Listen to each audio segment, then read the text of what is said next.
Hey everyone, welcome back to You Are What You Love. I'm your host, Marissa Tandon, and today's episode is part 2 of last week's conversation. If you haven't listened to part 1, be sure to head back to the last episode and catch up before starting this one. The idea that America idealizes this white picket fence happiness of a family, and that is quote unquote the American dream or the American ideal, the American family, and that it's not possible for that to exist without people still existing underneath. There is no Yeah. sort of go to the office, come back home, everybody has dinner, and you sort of just power off. It's not human. Yeah. And that corruption is where the interesting part is. And so it's interesting that sort of almost like the standards and practices of network television kept it in a place that it was still comfortable enough that Yeah. the second you got out of it and could really understand the underlying and explore the underlying things that exist in those spaces where you're sort of putting that mask up of that American dream, that's where it became too scary for people or too Yeah. uncomfortable. I mean, they in the show itself, they definitely hinted at things and they showed it to a point, but they're just use your imagination, use your imagination. And then when the prequel movie came out, David Lynch was like, I'm going to show you it all. And that was not the imagination that people wanted to see. But again, when they were pitching it and they had the pilot, they didn't the people at ABC didn't think it was gonna fly. They would get one episode out and then cancel it, which is why they shot those extra scenes and added them onto it. And they're like, well, if we really seriously want to pitch this, we need to show it to some of the younger, producers and execs and see if they can do something with it. And they were like, yeah, this is great. I've never seen anything like it. This is going to be what everyone's going to talk about. So, that's why they went with it. The only Yeah. thing is, it's Pandora's box or David Lynch's box in this case. Once you open it, you might not want to see what's inside always. Yeah.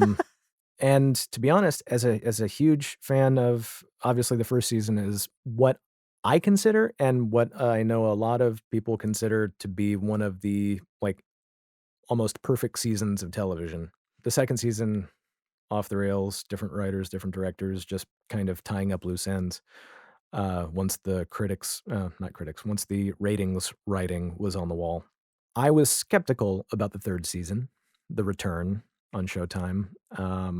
And they initially released the first 4 episodes the same day and then went week by week after that. I got together with a few friends and coworkers who I knew were huge Twin Peaks fans, and we watched it all together as a group. So it was the first time that I was seeing new Twin Peaks content with people who love Twin Peaks just as much as I do. I have never been so angry at a TV screen. I'm glad I was at his house watching it because if we were at my house, I may have thrown something at the TV.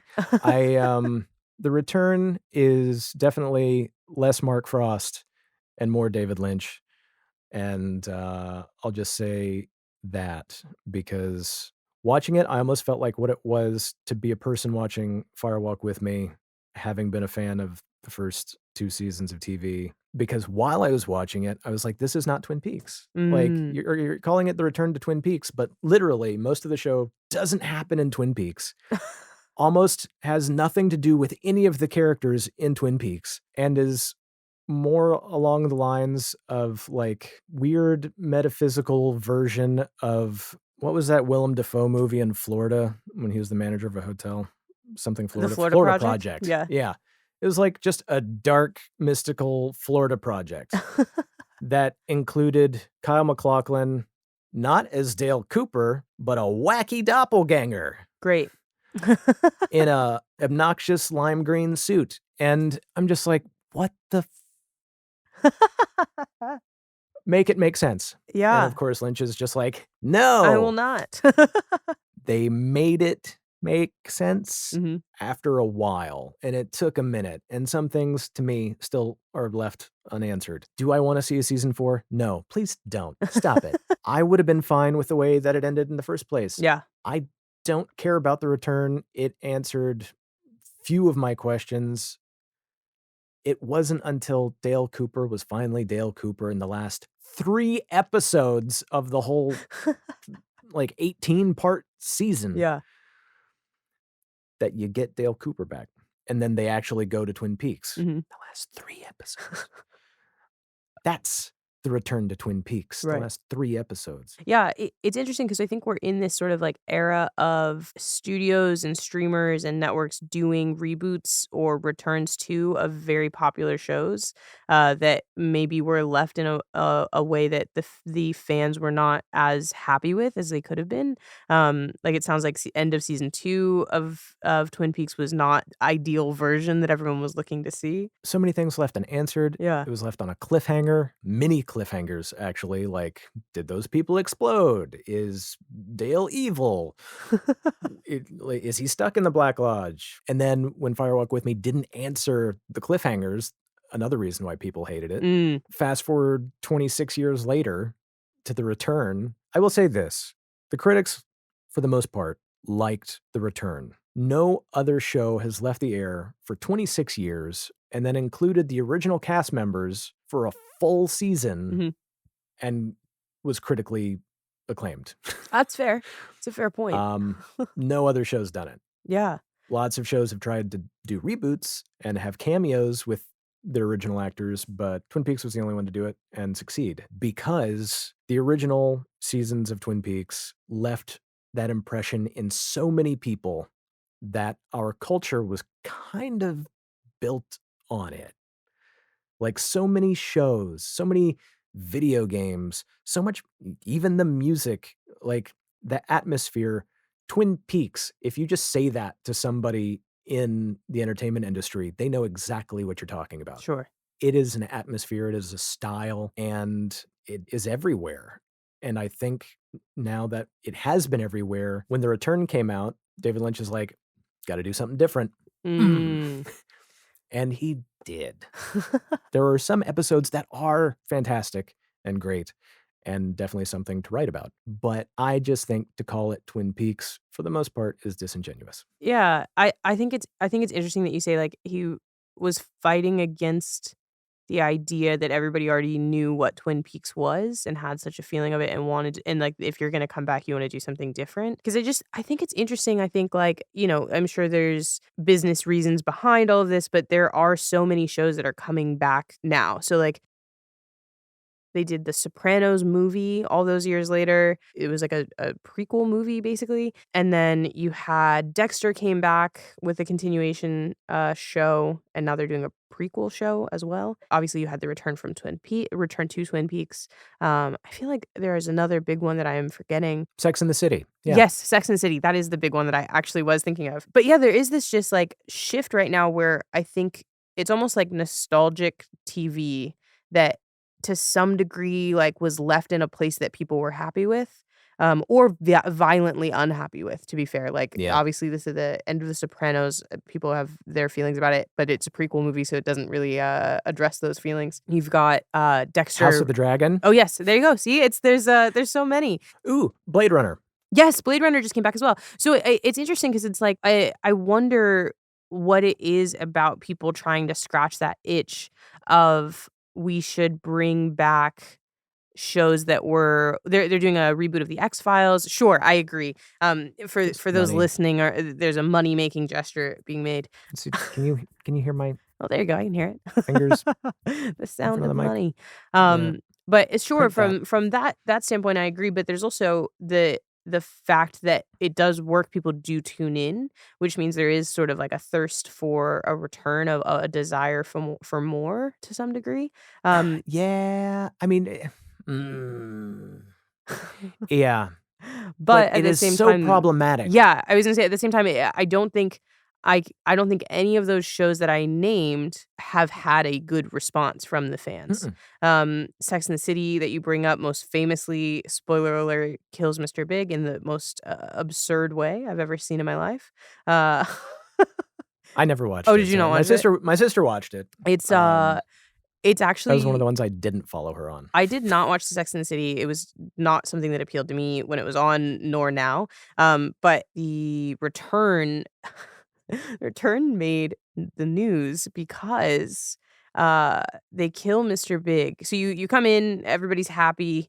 Spoilers, by the way. This Spoilers, is a more yes. recent spoiler, More but recent. still I from think like it's 5 still a years. couple years. And also Yeah. it was in the headlines. I do feel Oh, like what? yeah, so it was in the headlines because so if you know what, if you're being spoiled right now, I'm sorry, but I do feel like you perhaps live under a rock. Um And honestly, if you're tuning in for a Twin Peaks episode and you're affected by this Sex and the City spoiler, You know, I think we've got some things to talk through, but I do yeah. apologize wholeheartedly. But yeah, it made the news because basically, I think a lot of these shows you've ended it, and people have come up with whatever they believe is going to have happened to these characters. They've allowed them to. The best part about TV is that you sort of get to let them live on, even though these are sort of people that you've spent years and years with, and you believe that they have a life on after, or kind of you can imagine what happened next. And then you're bringing them in, and in order to have a television show, you must have conflict. So when you give people a happy ending and then you bring another season back, you have to undo your own happy ending for there to be Yeah. conflict. So yeah, Mr. Big dies in I think the first episode of the show, um because he is I can't even get through it. It made the news because he Is died. it hilarious? Is it a funny It's way? pretty Because you're funny. It's laughing. pretty funny. It's Is not it I like mean, it's Meet Joe not funny. Black It funny? so he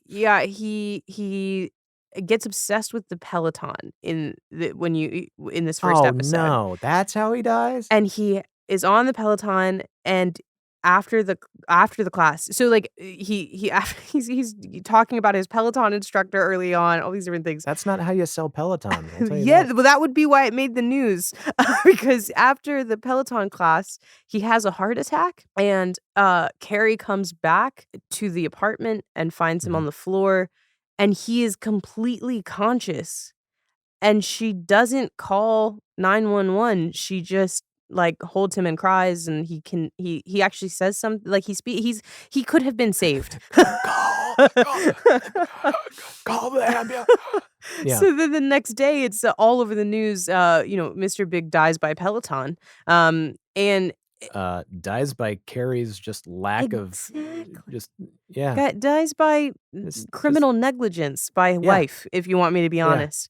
But it's interesting. I use that as the example because I think all of these shows, Dexter's a great example as well, where you ended it in a way that you sort of, um, whether you liked it or not, which it was much maligned by people, you ended in a way that you know what happened to Dexter, and you can sort of imagine that yeah. everything sort of goes through, and to bring him back, you have to undo that and have his son come find him, and that's that story. Um, Funny thing about that is The Return literally does that. Like, The Return literally undoes everything that has happened in the show mm. to basically end on another cliffhanger. There's a portion of the final episode that happens with the face of Dale Cooper just superimposed over everything that's going on. So you can see that it's another dimension that is taking place or taking its place of all of the events that happened before it, Oh my and goodness. then undoing it to the point where it leaves on another cliffhanger that's actually a perfect cliffhanger. So for the love of God, Do it again. don't It's do over. that again. Like, I would have been fine with the cliffhanger from season 2, which left people pissed. This one is good. Yeah. It is good. It works. Well, what I'm curious about is, like, as someone who's a creator yourself, like, how do you feel about that? I guess, I guess what we're talking about is sort of like the narrative need for conflict, and how that means that if you are bringing something back or you're continuing something, those characters always have to be in a state of something not being ideal. Not You can't necessarily, as lovely as it would be for everyone to be happy, you can't necessarily make a happy character interesting to watch. Uh, Yeah, I mean, they can be there for, comedic effect sure. or just to piss people But off, even then, you but sort of have to be I'm thinking of Schitt's Creek, like, you sort of have to be laughing at the character that's satisfied for it to work. They're not the character that you can't simply just watch a person be happy and nothing go wrong because what are you watching? What happens? Yeah. Um, Uh, yeah. uh, that would be a nice escape if everything was actually good and nice and everything was happy. I'd watch that. We do. It's like, House Hunters. It's Who Mm, Wants to Be a Millionaire. It's people that want there are shows where people have, and that's the only reason why people watch them is they're like, "Oh, man, I wanna have what they've got." sure. So, I mean, I think that exists, but are they good stories? Are they good narratives? No, they're they're terrible. Yeah, I mean, I think the best characters learn usually through conflict Mm. because you have to keep it interesting. You can't just be like, this character wants to better themselves by going back to school. Everything worked out fine. What? There were no quirky people he came into contact with, there's nothing that went No, wrong. but that's why no one watches a reality show about kids going to, college and going to do homework. Right, It's exactly. it's what happens after class gets out. I think about this I don't know, how much you've interacted with sort of, like, fan fiction in that space or whether or not that was something that intrigued you. I never really got into fan fiction because it wasn't canon. Okay. You're a And that's purist. that's basically it. Yeah. Alright. Like, I know that there are people that could definitely write better episodes than most of season 2, Right. but if my beloved actors aren't doing it and I'm not seeing it, then I kinda Interesting. So you really are, like you kinda watch the show, talk about the show with people, and whether you're satisfied or unsatisfied, you're willing to stay there. yeah, and I think that's also one of the reasons why the books didn't exactly hook me at an early age, and it took me until, like, The Return for me to dig into my collection and be like, "Oh, yeah, let's read through Laura Palmer's diary," Mhm. you know? Because they did release 3 official books. One of them was The Secret Diary of Laura Palmer. That was actually, written by David Lynch's daughter. Oh. Some of that stuff doesn't match up with the stuff in the show, Mm. which is why I don't take it seriously. One of them is the official guide to Twin Peaks, and things like this, world building. That's why Blade Runner is one of my favorite movies. That's why when they announced Blade Runner 2049, I was very skeptical Yeah. and still need to give it another shot because I went out of the movie theater slightly angry. Yeah. Well, something you mentioned earlier that I wanted to come back to is this idea that the, academia version of Twin Peaks was happening, and you actually sort of worked with one of the or went to school with one of the professors who started working in that space with the essays and the impact that that had. How did Twin Peaks or other shows sort of influence your choice to follow that path of creativity ultimately? Um, no. Uh, Fair. the end. You're like, "I see that Um, show and I think I'll never do that." yeah, pretty Yeah. much. There are just shows that resonate and shows that don't. I mean, um, and it's and it seems like most of the shows that resonate with me have been influenced by Twin Peaks at some form or fashion. Mhm. I was just happy to know that I was taking a course from the same guy that put together a collection of philosophical essays on Twin Peaks. Yeah. Like, that was a dense read, and when I initially purchased it as a young teen, I didn't get through it. Yeah. I'll just say that. It was, you know, collegiate essays on specific points of the show, basically good and evil, different aspects of animism and the use of colors representing things, very specific things about Twin Peaks that aren't entertaining to read about Sure. unless you already like those things, like certain types of Jungian philosophies that are incorporated in certain episodes. And I'm just like, I'm 13 going, I haven't even read Nietzsche yet, so I don't understand any of this. Yeah. Yeah. But the fact that somebody did break it down like that and could turn other shows like that into, um, meaningful, like, courses, Yeah. where you can get something where you could get more out of a TV show than just an entertaining distraction. Like, you could see possibly how a certain writer handles characters, or just certain imagery that the director of an episode uses and, the hidden meanings behind that. In something like Buffy the Vampire Slayer, Mhm.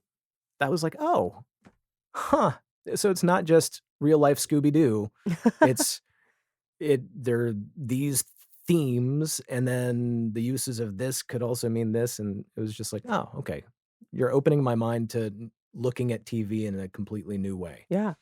Yeah, so I'm curious because it sounds like Twin Peaks has affected your taste quite a bit, in terms of what you gravitate towards in a narrative. Tastes like coffee and darkness.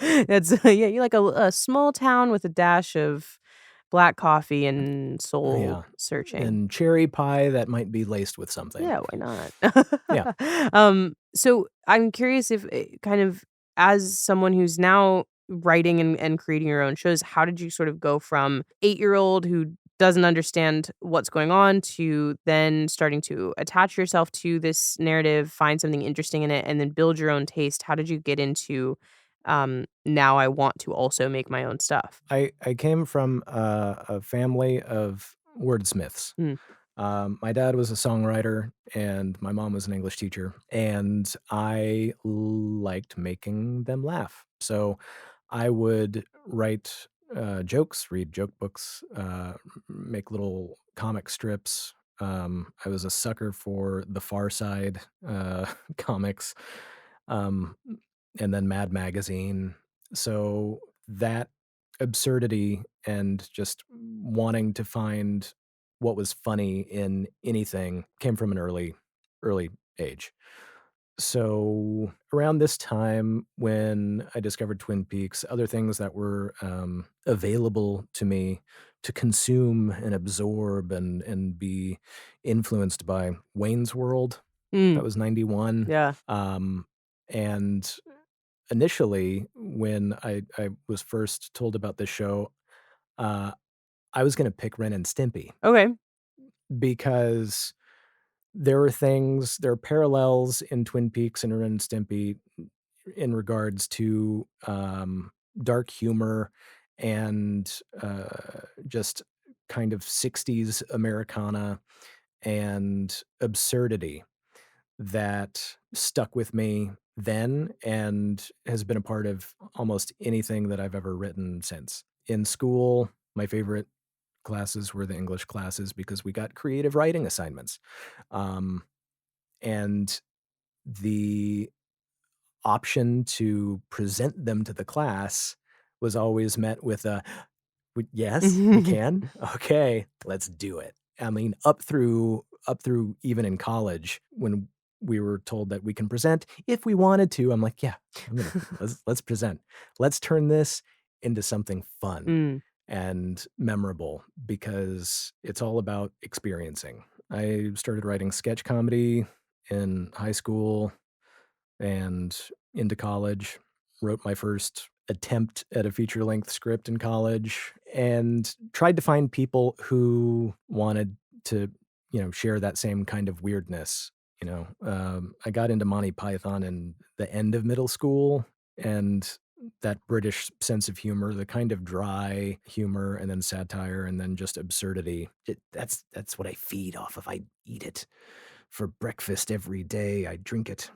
Um, it it gives me fuel, it powers me. So when it came to Lengthy Tangent, it started off as a group of voice actors in a voiceover workout group Mm. on Discord, Mhm.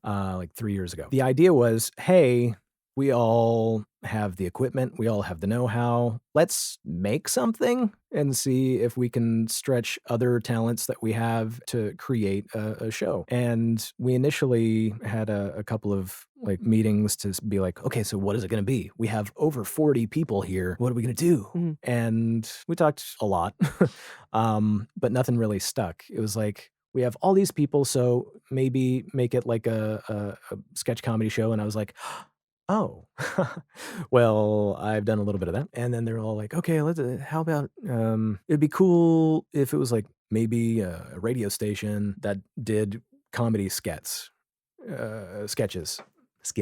Scats. We're going to call them skets, comedy skats, get a bit of, I mean, honestly, and even improv. Yeah. And, but nothing really solidified. So I was like, radio station, I like that. I like the radio station. I worked at a radio station once in college in a small town. Hold on a second.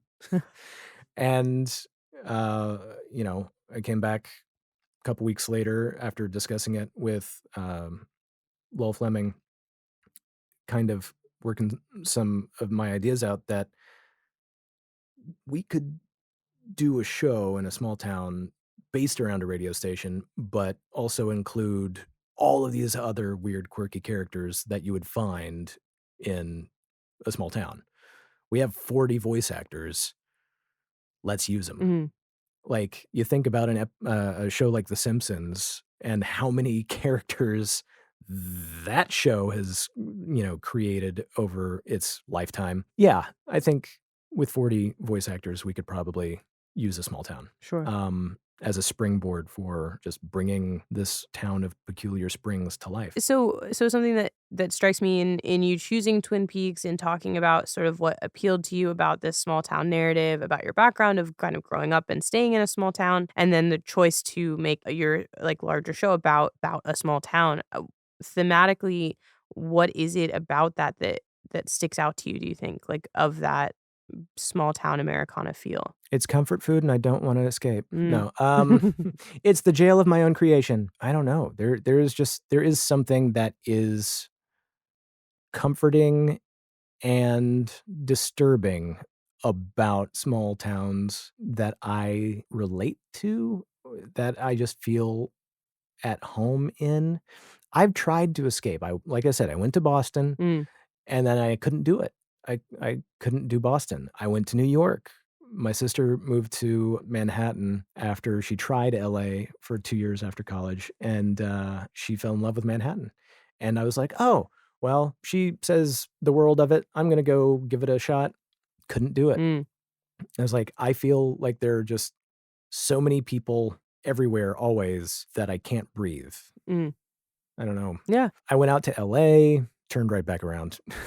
I couldn't do LA, at the time because where I was at the time, it just did not work at all. And yet, watch these episodes of, like, market towns and village towns in England, and I'm like, "I want that."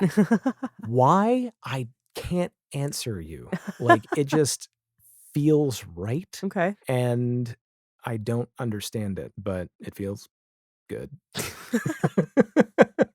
I'm in Nashville. Nashville's not the biggest city. It's like the 17th largest city in America now. Mhm. The metropolitan area is getting bigger. More people are moving here from California and Ohio Mhm. and Florida every year, and it's becoming something that it wasn't. Mhm. And I think that is kind of also part of Peculiar Radio for me. Something that is genuine and something that is, communal and kind of losing its sense of self when big business moves in and forces change Mm. and takes away the history and the culture of what made the city special in the first place. When you lose it and everyone moves there bringing their own version of what they think a city should be, and that city loses itself, what's the point? Yeah. Why did you move to a city just to bring your own stuff? Mm. And I think that's what Nashville in particular is going through, and I have, a bone, to pick with that. And, part of that is in the story of the show.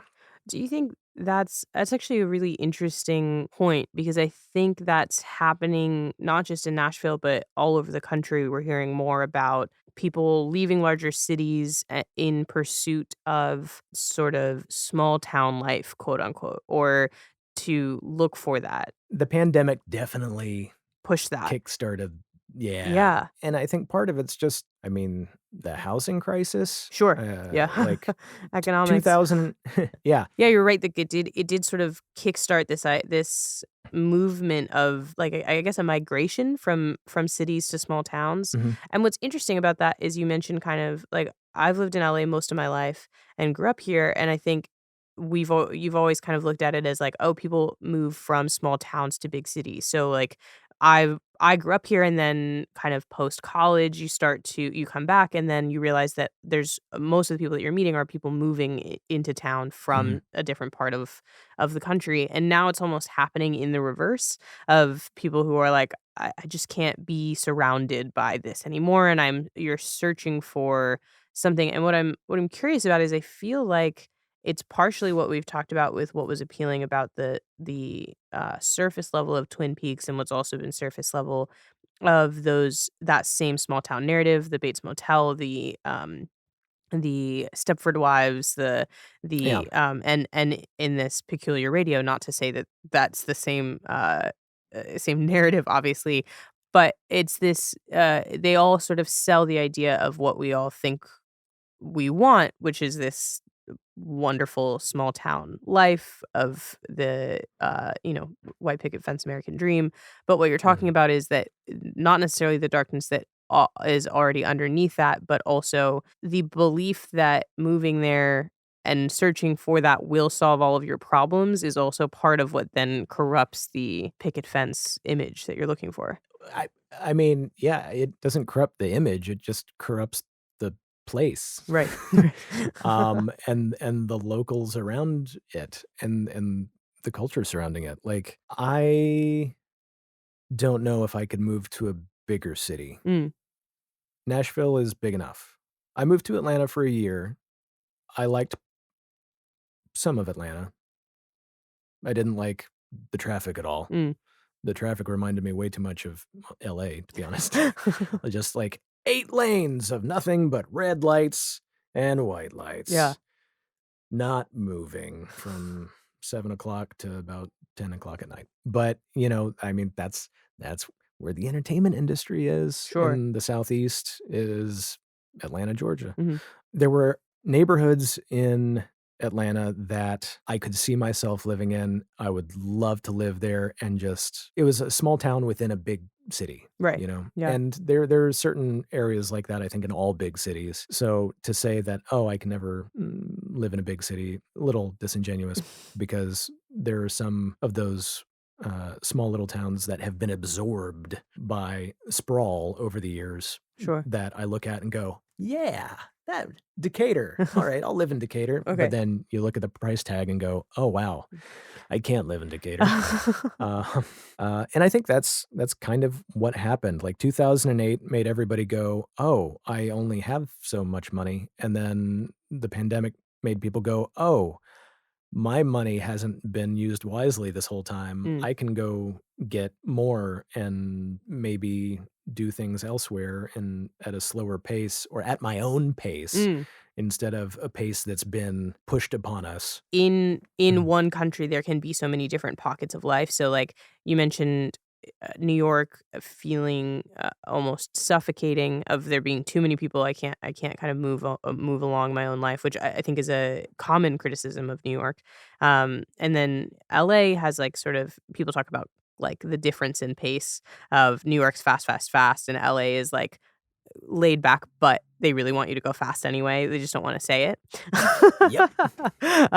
And so there is, like, this kind of perpetual grind of, like you said, the pace that has been forced upon us. And I think Mhm. recently, in the last couple of years, and also even going back to 2008, where people are able to say, like, "Do I actually have to move that fast, or can I accomplish what I'm trying to accomplish at a pace that is not breakneck or affecting my mental health in a way that is not positive?" You can still, I think the idea of, like, well, you can still accomplish actually what you're setting out to accomplish without the pressure of doing it at a certain speed. And I think in that regard, like, the whole pandemic kind of slowing things down literally to a crawl, and then some people going, "I kinda like this." Mm. Does that then just make you watch Twin Peaks and go, "I do want that white picket fence. I do want the small town. Oh, shit. The thing that we've been kind of, like, critical of this whole time is actually it could be what I want." Mm.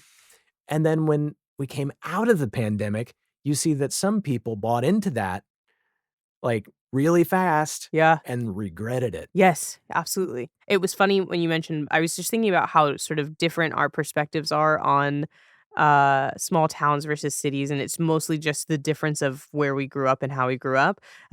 But when you mentioned Boston being, like, a city that was too much or a city that wouldn't have worked for you and you wanted to come back home, it's funny because I went to college in Boston, and nothing against Boston, I remember being like, "W This is not a city, this is a town." Like, this is the it's too small, there you can't find what you're looking for, there are only so many grocery store like, the public transportation shuts down really soon, everything else closes really early, The T closed down way too way early. too early, you can't get Yeah. anywhere, No, and I had to leave a concert before the headliner began because that was my only ride back into town. exactly, so here's I say into town, and I'm talking about Boston. Yes, I have some notes for that city, but as wonderful it is as it is, I remember basically being like, "No, there's no way I could stay here. I have to go back to a real city." And it's interesting because it's I So was all like of you Bostonians out there, yes, as just so someone you who lived there know. for 3 years and I don't have anything against it except for everything I have against it. Um, but it's interesting how the perspective can be different because for me, I was like at that time was like I need to be somewhere where I can get food after midnight. Yeah, And these random things that you don't really think about, but it is interesting how once it slows down, you go, Is that actually what is most important to me, or is it?" As you said, for some people, they've gone, "Well, I can't do all of those things now, so if I live in a world where I can't go out, and, go to bars and go to movies and have dinner after 10 or these different things that you're so certain is important about city living, what becomes most important starts to seem like your neighbors or the people that you can the amount of space you can have in your home without paying an exorbitant amount of rent and yeah, and and like you said, like sort of the idea of 2008, you only have so much money, and then in 2020, you start to go, "Have I spent any of that money in the right way?"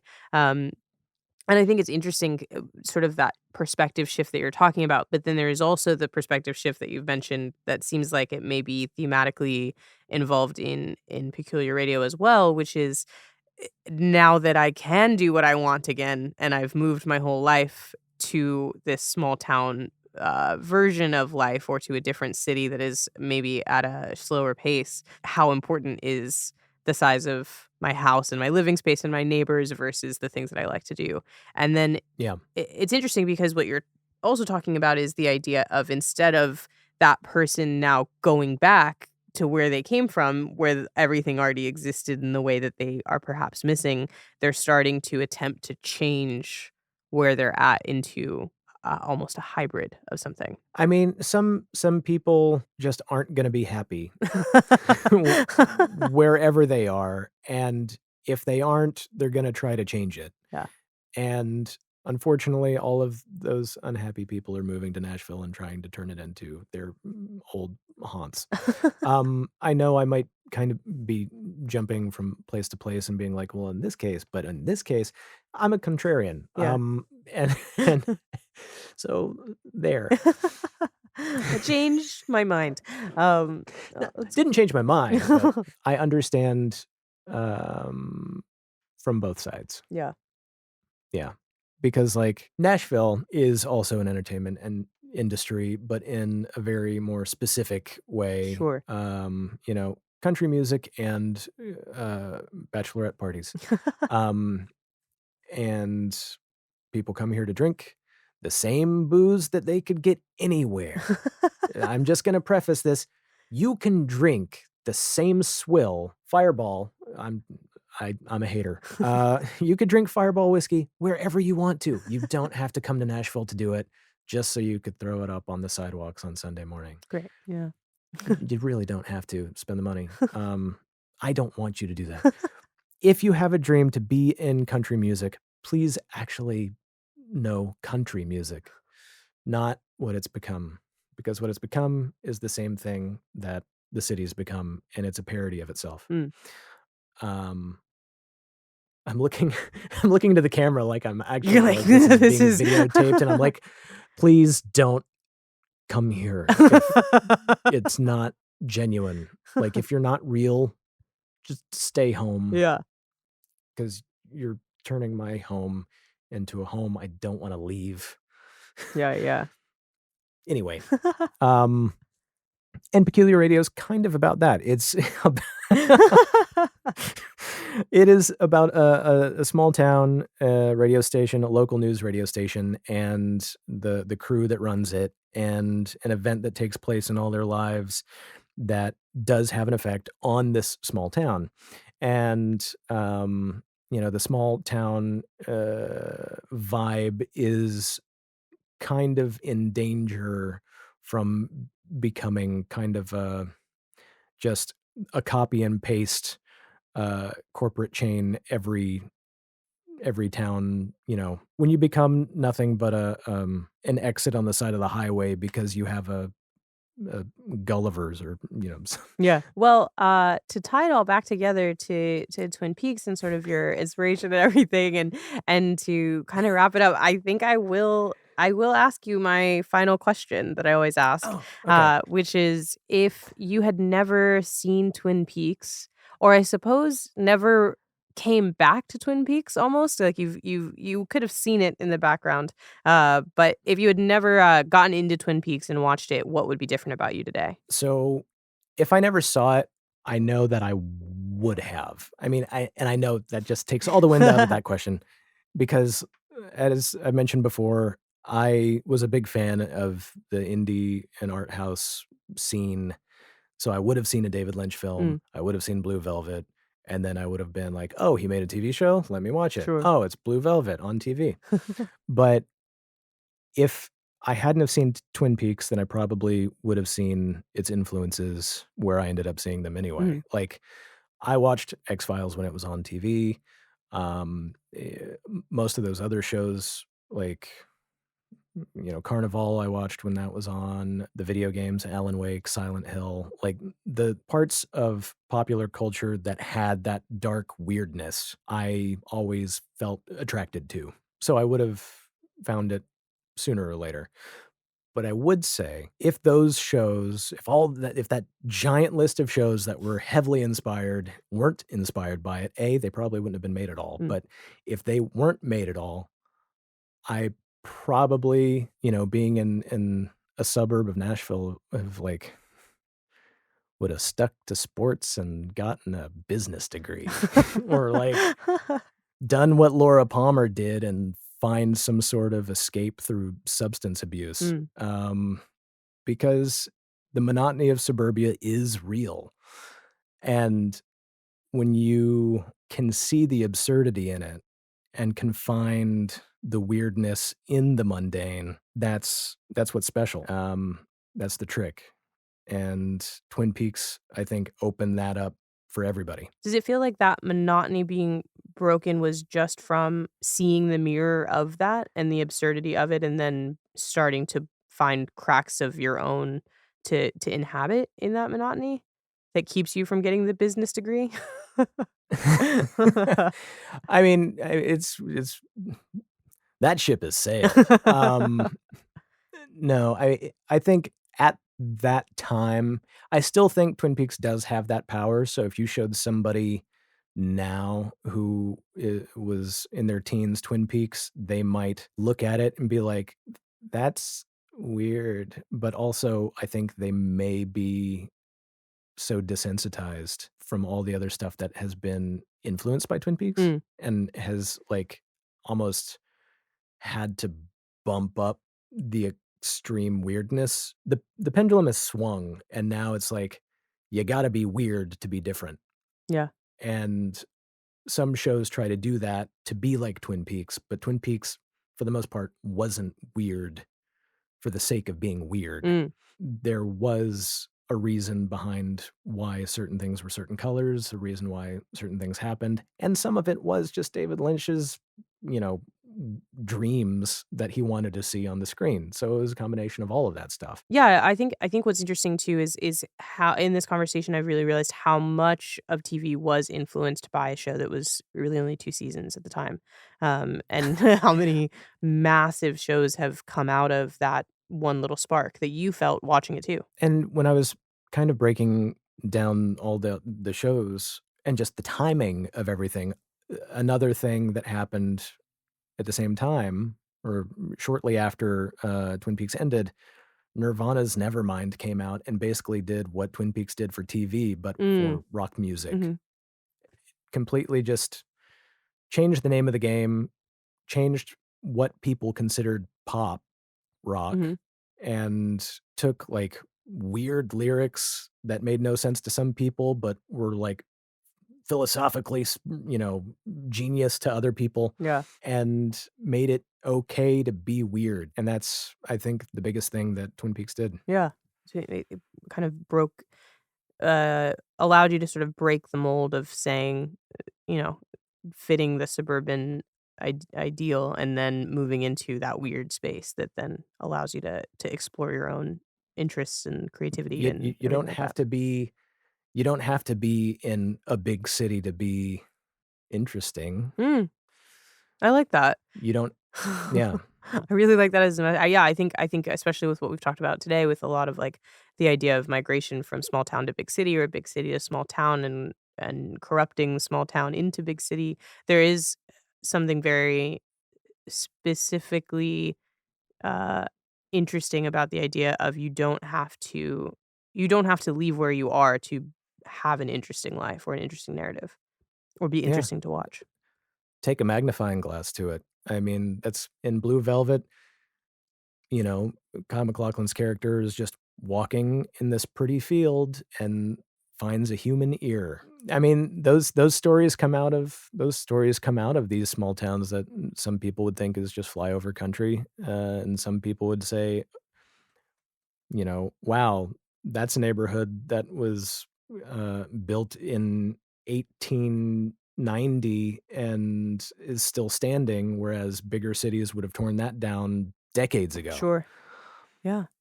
Well, I am glad that you had a chance to have your affirmation of weirdness, I suppose, through Twin Yeah. Peaks and explore that narrative and I really appreciate you coming on the show and talking about it today and sharing what you've Yeah, shared. thank you so much for having me, Marissa, for, having me to talk about Twin Peaks, and to talk about Peculiar Radio and Lengthy Tangent, which, I did not mention. We began crowdfunding as of, this morning. It is the beginning of April if you're listening to this while we're recording, so just as far as time constraints go, it's going to be running for 60 days. It's gonna be running through the end of May.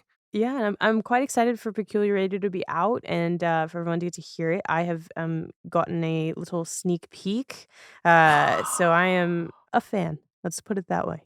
Hey, it's been 2 years in the making, and, I'm so happy with the way that it's turned out. We're all happy with the way that it's turned out. Well, I appreciate you joining me today, and I hope everybody else enjoyed hanging out with us and talking a little bit about Twin Peaks. If you enjoyed today's episode, I would also recommend checking out a episode we did with another member of Lengthy Tangent, Alyssa Esteban, where we spoke about The Witcher and how that's influenced her journey, and you can hear a little bit more about the team by jumping to that episode now too.